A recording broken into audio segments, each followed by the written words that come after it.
The world the developers at Bethesda Softworks crafted in their latest Elder Scrolls game, Skyrim, was sprawling to say the least. A personal delight of mine was coming across the smaller stories and quests they sprinkled in throughout the landscape, but sometimes they did such a good job at leaving them in out-of-the-way locations that I didn't find them until years later. This was indeed the case with this story, a borderline secret quest called Rise in the East, that I didn't find until 2020. This storyline sees the Dragonborn recruited by a prolific trading company to help them stop pirates raiding their ships. A quest you get in an out-of-the-way hole in the wall. So today we're going to be exploring this Rise in the East and make the land of Skyrim just a little bit safer. If you're new here, my name is Lee and welcome to Full Motion Videos, where we cover the lore, secrets, Easter eggs, and smaller stories of your favorite science fiction, fantasy, and superhero franchises. If that sounds interesting to you, why not subscribe, and while you're down there, let me know what worlds and quests you want explored in the future. But with that out of the way, let's get started. The morning was bright, sunny as I made my way to Windhelm, looking for work. In times of peace, the life of a mercenary can be a difficult one, but thankfully for me, and unfortunately for everyone else across Tamriel, war is good for my line of work. Someone will always need killing if the coin is good enough. I can only hope that they deserve it. It's been many moons since I've spent time in Windhelm. The war had not yet broken out, and they've made much headway in fortifying the roads around it, the outer walls, and the bridge accessing the main gate. Several bodies hang in warning of the might of the Stormcloaks, as a statue of Talos watches over the landscape above an old Oblivion gate from the crisis ages ago. I respect that the Nords of the city refuse to give up what they believe in, though I have to wonder if so much bloodshed has been necessary. But now is not the time for pontificating. I have work to do. Bowing my head in respect to the Stormcloak guards, I have not taken a side in this civil war, not yet anyway. They let me into this ancient city after some slight questioning. Almost as soon as the gates close, however, I'm met with the darker side of the Stormcloak rebellion. You come here where you're not wanted. You eat our food, you pollute our city with your stink, and you refuse to help the Stormcloaks. We haven't taken a side because it's not our fight. Hey, maybe the reason these Greyskins don't help in the war because they're Imperial spies. Imperial spies? You can't be serious. Maybe we'll pay you a visit tonight, little spy. We got ways of finding out what you really are. Has Ulfric's crusade for freedom really caused so much unrest right under his own nose, in his own city? Or is this something that he knows of and does nothing to stop? I'm not sure which I like worse. Do you hate the Dark Elves? Are you here to bully us and tell us to leave? No, I don't hate your people, I answer truthfully. You've come to the wrong city then. Windhelm's a haven of prejudice and narrow thinking, unworthy of one such as you. Sharing an empathetic nod with the Dunmer woman, I continue on, finding the local notice board in hopes of a new contract to fulfill. Thankfully, the board is full of wanted posters for faces both new and familiar, instructions for harvesting rare plants and the like. You know, what you would expect. What I didn't expect was one paper almost hidden under all the others, one I might not have even noticed had I not been searching. It bears the mark of the East Empire Trading Company. I wasn't even aware they had a presence in Windhelm. I mean, it makes sense, but you would think they seem more sympathetic to the Imperials, but hey, money's money. If I were to bet, this could be lucrative, so I head through the city and down to the Windhelm docks, searching for their headquarters. The place is bustling with everything you'd expect. Nord sailors making port and stocking up for their next voyage, and the Argonians forced to live in these frigid lands so far away from their home, but still working themselves to the bone. All good men. I ask one to point me to the East Empire headquarters and follow his directions, but frankly, as soon as I came upon it, I worried that I had been led astray. There's nothing special about the door. Usually they have to make as much pomp and circumstance as they can muster. It seems so out of the way, so easily missable. Regardless, I knock and enter the building, to find it basically barren and empty. Barely any effort has been made to properly light this place, some candles on a table and a singular chandelier, but that's probably an advantage. It hides how much of a disaster this building has become. Brooms and baskets on the floor, a cart full of empty promises, and only a single man working. I feel like I'm in a cave or cavern as I get a torch out and light it, clearing my throat to catch the man's attention, and approaching with the missive from the notice board in hand. His name is Orthus Indario, and he says, I know this place looks horrible. Please, don't hold it against the company. Well, at least he knows it's a problem. Why is it so run down? Sad, isn't it? We can't afford to keep the place running since these attacks started. Pirates, you see. Raiding all along the coast, from Hammerfell to Vardenfell. Only the Shattershields appear safe. Who are the Shattershields? A very powerful family in Windhelm. They run a private shipping operation and would love to have the docks to themselves. Wouldn't surprise me if they were in league with the pirates somehow. Interesting. I agree one has to wonder if they have a hand in this, perhaps paid a pirate or two to plunder off their opponents. Do you have any proof of that? Not yet, no.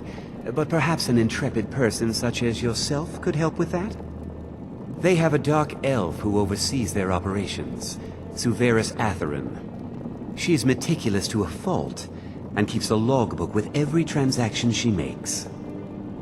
If it were to somehow end up in my hands, I wouldn't argue. Suddenly a lot makes sense. Why their missive seems so hidden on the board, and the state of things in these headquarters. Just trying to keep their heads down and find proof of some nefarious activity. What else can you tell me about these pirates? They call themselves the Bloodhawkers. They've been around as long as I can remember, but only recently focused on our ships. A dastardly group, but they're more than simple brigands. Shrewd, clever, not to be trifled with. That likely partially answers my next question. Why not fight back? Our own security forces are limited, and all the mercenaries are tied up in this ridiculous war. We don't even know their base of operations, and attacking single ships won't really solve the problem. Fair. And, well, this mercenary isn't tied up in this ridiculous war. I agree to Indario's terms and head out of the building, making my way to the Shattershield headquarters with as much nonchalance as I can muster. I am not particularly adept at sneaking, unlike a lot of twinkle-toed archers out there. Let me say the Shattershield office is much better furnished and lit. They have rugs, places for meals to be eaten. It actually feels a bit comfortable in here. A woman is sitting at one of the tables enjoying a drink and... No, wait, that's the woman I saw getting harassed when I first entered the city. Well, that's a bit awkward to be working against her. Still, I can think on my feet. I approach, asking if the men who were bothering her earlier are going to cause her any problems. Looked like those Nords were giving you trouble, she says. Nothing new there. Most of the Nords living in Windhelm don't care much for us. But Rolf is the worst by far. He likes to get drunk and walk around the Grey Quarter yelling insults at us in the small hours of the morning. Oh, a real charmer, that one. Why would anyone think you're a spy? Some of these Nords will come up with any excuse to despise us. And it isn't just the Dark Elves they hate. They make a target of the Argonians as well. In fact, just about anyone who isn't a Nord is fair game for their bullying. I jokingly ask if she wants Rolf to come by some accident, but she declines, though she does smile at the thought. I then ask if Etherin might have any actual work for me, and as she rummages through some paperwork to see if the Shattershields have any open contracts, I take the opportunity to slip away and swipe what I presume to be her journal. It's a list of dates and events. Several include details about a potential deal to protect Shattershield ships from pirate activity. This must be what I need, so I slip it into my armor and return to Etherin before she's finished. Though I wouldn't mind taking any work from her as well, such is the life of a mercenary. Etherin tells me they don't have anything at the moment. I bid her farewell and safe day and leave the building, heading back to Indario. He says, If you get me the logbook, I'll have proof of Shattershield's treachery. Well, you're in luck. I've got the logbook. How did you get it? No, never mind. I probably shouldn't know. I see. It looks like Severus has been traveling to Dawnstar to meet with a pirate crew there. Get to Dawnstar and see what you can find out about these rogues. I'd wager they won't be too far from the tavern. Try to find out where their fortress is. The captain, Stig Saltplank, has to know something. Indeed, the tavern is a good bet, if past experience is anything to go by. I bid Othario farewell and prepare for a bit of a journey. The walk to Dawnstar is going to be a long one, and a cold one. I might as well get to it and get it done as soon as I can. At dawn, I set off from Windhelm, heading northeast and taking the chance to drink in this gorgeous city bathed in the morning sunlight. It takes me the better part of a day to get to Winterhold, or at least what's left of it. I whisper a small prayer for the destroyed city and those trapped in the rubble in the sea, before continuing on, past the giant statue of Azura that looms in the distance, eventually finding my way to the port city of Dawnstar. The town's grown quite considerably since I last saw it. There are more buildings than I remember, and great city walls that seem to have sprung up since my last visit. But the tavern is exactly where I recall. There were many a good night spent in this mead hall. I enter, sliding the bartender a septum for a drink and sitting down to listen to the room's chatter. It doesn't take long to find my mark. These pirates are bragging about their latest adventures in terms barely concealing their illegal nature. Putting on my most jovial voice, I approach the man I identify as their captain, Stig Saltplank. He's clearly deep in his cups already. I say, "Have you heard of a pirate crew called the Bloodhorkers?" Ha! Heard of them? I've been captain in a crew of them for well on 9 years now. What's it to you? Lots of gold to be had plundering ships, what, with the war and all. Aye, the war keeps the Empire and the locals too busy to worry about us. Halden calls it our golden age. Oh? And who is Halden? Our secret ingredient, if you will. A battle mage of fearsome cunning. Runs the Blood Horkers. Makes sure the battles end right side up. Sounds profitable. I like it. Where would I go to join up? Well, I can't just tell that to any skeever that washes up. From the look of you, I'm guessing you're more looking to cause some trouble for the Horkers. More observant than I would have hoped, but I'm not above spending a little to make a lot. I jingle a small coin purse and ask, "Would this loosen your tongue?" I think that'll do just the trick. Halden will take my hide for this, but Skyrim's been feeling a bit confining lately. We draw counsel at Japhet's Folly. The fools in Windhelm won't go near it, which is fine by us. If you'll pardon me now, my crew needs gathering. Should be in Hammerfell before the other Horkers know who let slip their secret. A wise pirate, though I guess there truly is no honor among thieves. Feeling generous, I pay for another round for Saltplank's men, before spending the night and making back for Windhelm in the morrow. The snow's picked up by the time I make it back, and I welcome the relative warmth of the still barren East Empire Company offices. But as I enter, I hear shouting. Othario is getting chewed out by a woman I've never seen before wearing the uniform of the East Empire Company. Adelaisa, I'm sorry. Sorry isn't good enough, Orthus. There's a lot of gold at stake here, and sniveling isn't gonna get it back. I've got a top man on the job right now. He should be returning any moment. This must be him, then. Finally, someone around here that can get things done. Since we're short on soldiers, you'll be coming with us too. No arguments. Anything else you want to say?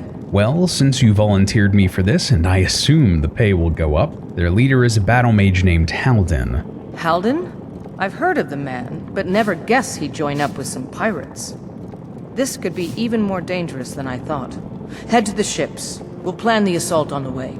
Well, if this Adelasia Vendici isn't a commanding one, but with speed comes profit, and she seems like a more than competent leader. I wouldn't have minded a day of rest, but if we must head out, so be it. I follow her to the docks and find what must be the boat we're taking to Japhet's Folly. You're the one who's coming to Japhet's Folly with us, right? You ready to go? No time like the present. Let's go. All aboard. Several hours later, our ship enters a storm, clouds almost certainly conjured by Halden, but we hold resolute, and after carefully navigating the way, we come across a small island encased in ice. This must be Japhet's Folly. A small fortress has been built into the island, fortifications constructed along the pathway up to its main entrance. Other ships are docked in this makeshift port, so someone's home.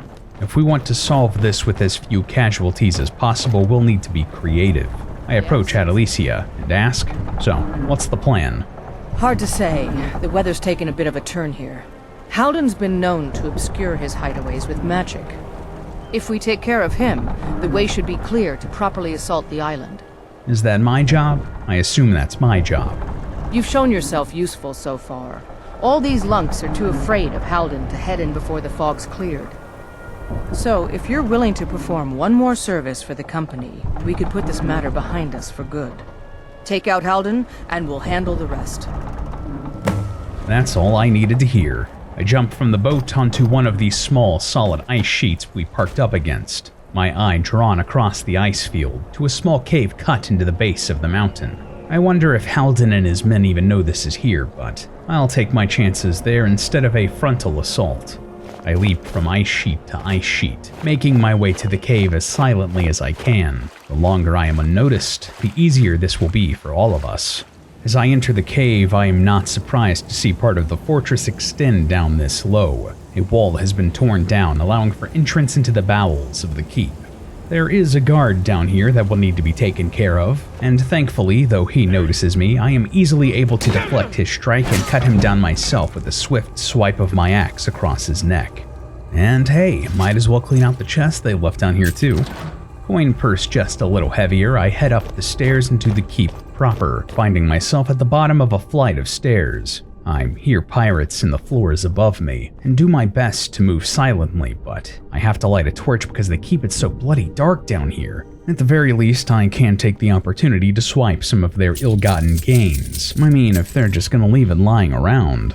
Continuing on, I sidestep some of the traps they've set. I'm surprised they even bothered if they never expected anyone to show up here. Unfortunately, my charade is quickly up. I cannot continue to sneak if I cannot see, thus the torch, and I come face to face with one of the pirates on the stairwell. I slap her with the torch, lighting her ablaze before swiping through her leg with my axe. A second pirate stands in the keep's main hall, an archer it appears. Thankfully, I am able to outmaneuver his arrows and employ the same strategy as before.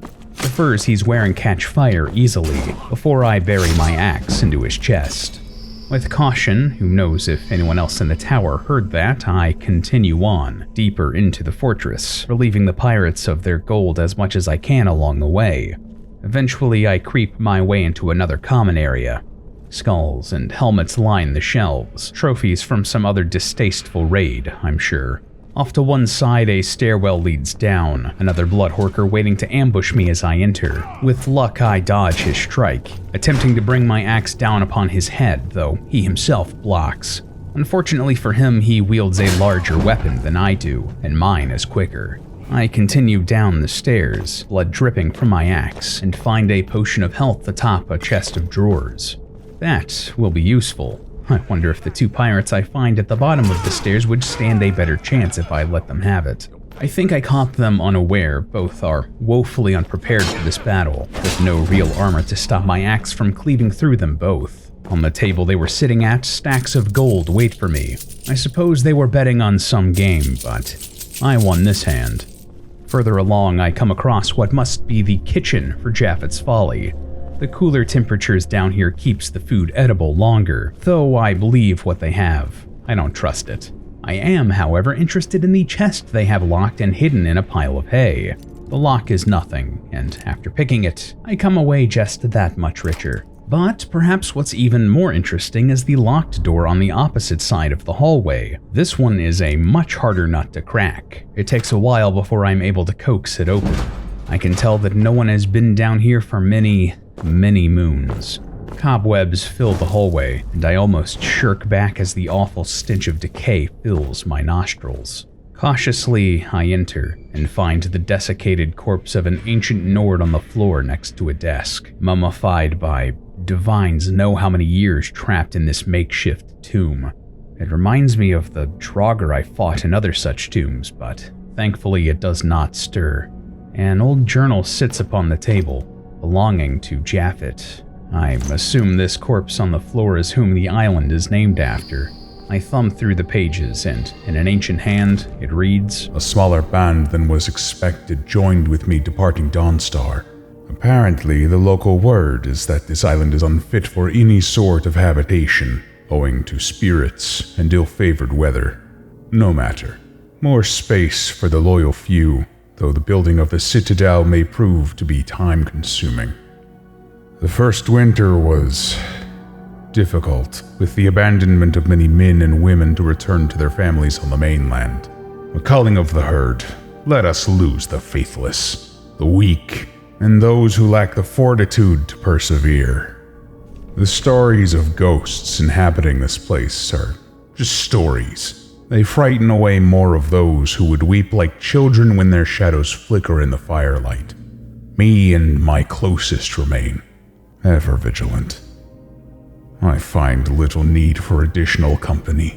The cold and wind seem to have finally driven off the last of those who would fancy themselves to be my compatriots. I have no need for their indolence. Let those who look upon Japhet's fortress be afraid and know the great men who conquered this accursed island. Now even my more trusted go-betweens have stopped making the regular deliveries of food and supplies to the fortress. I must now become self-sufficient and farm the land, as my father did. The rocks are unyielding and my grain grows short, but I will not abandon my greatest creation. I will weather the storm and fend off the ghosts and bite into the wind such that all might sing songs of my great settlement. I'm starting to think the stories of the ghosts may have a kernel of truth to them, or else it's simply the hunger talking. The ghosts are speaking to me now. The more of this ice moss that I eat, the more clearly I can hear them. They are telling me that it was a mistake to come here, as if I didn't already know that. Oh gods, help me. Ah, I see now why this fortress is called Japhet's Folly. One man's arrogance led him to try to conquer a land he should have never set foot on, and that pride drove him to madness. Well, we'll put an end to the other madness left behind here. Heading back up to the main portion of the keep, I find another stairwell that leads up. A soul gem and a couple of mana potions have been casually tossed upon a table. I'm assuming Haldan's tools. He must be getting close. Other gems and alchemical ingredients line tables the further up this tower I go, and in a study at its zenith, I find Haldan working his magics upon an enchanting table. Whatever spell he's casting, it must be creating the storms outside that endanger the East Empire Company's ships. With a mighty roar, I approach Haldan, who fires several lightning bolts at me. They sting, my skin hissing with the pain, and his dagger cuts through my armor, though it does take the brunt of that damage, thankfully. And fortunately, my axe has its own bite. I smash the wizard's face with my shield, spinning to his back as I deal a damaging strike. He screams for mercy before my axe slips through his neck. The life leaves his eyes as he gives a last weak gasp, falling to the floor. I take a moment to collect myself, doing my best to patch up my wounds, and examining the spoils of this battle. I've never seen the dagger he used before. It's some sort of sorcerer's blade, with runes and inscriptions unfamiliar to my eye. It will make a nice trophy for this adventure, as will the heavy coin purse I cut from Haldan's belt. I also find the key to the fortress and make my way outside, only to be greeted by a massive explosion. The East Empire Company has begun its assault on the Bloodhorkers, and I just do my best to survive, cutting down any who might stop me. At this point, you would think they would just cut their losses and attempt an escape, given the circumstances, but no. They make the mistake of trying to stop us. With every pirate I see felled, I make my way down to the docks, finding Adelicia in front of a now broken Bloodhorker boat, injured from the battle but still breathing. She smiles as she sees me. There you are. I've killed Haldan, I inform her. Impressive work. We started the attack once you made the fog scamper away like that. Hope you didn't catch any of the fire. We can head back whenever you're set. There's celebrating to be done. Are you ready to go? And with that, we head back to the mainland, leaving Japhet's Folly in ruins. The Bloodhorkers will think twice before raiding any more company ships. Back in Windhelm, the snow's picked up, and Adelicia and I head to the company headquarters to warm our hands by whatever fire they can muster. At the back, I find Indario, and he says, We're so grateful for your help. "Of course, and I'm sure you'll be happy to know, the pirate haven has been destroyed." I can't express how much easier you've made my job. Maybe Adeliza will finally ease up, but I expect she won't. Ah yes, your pay. The company thanks you for your services. Should we ever be able to help you, stop by. I nod to the man as he hands me a sack full of septums. This has been a mighty profitable venture after all. With a smile, I leave, finding a warm bed to spend the night in before making my way off to my next adventure in the morrow. This tale reminded me of a similar adventure I had, discovering a hidden bandit tavern tucked deep in the mountains of the Reach. No doubt they'd seen better days, having been invaded by Falmer from inside the mountain. If that story interests you at all, check out my video covering the secret quest at the Liar's Retreat. Or if you want to hear about Skyrim's saddest quest, check out my adventure delving into the mystery of the Frostflow Lighthouse. As always, thank you so much for watching, and until next time.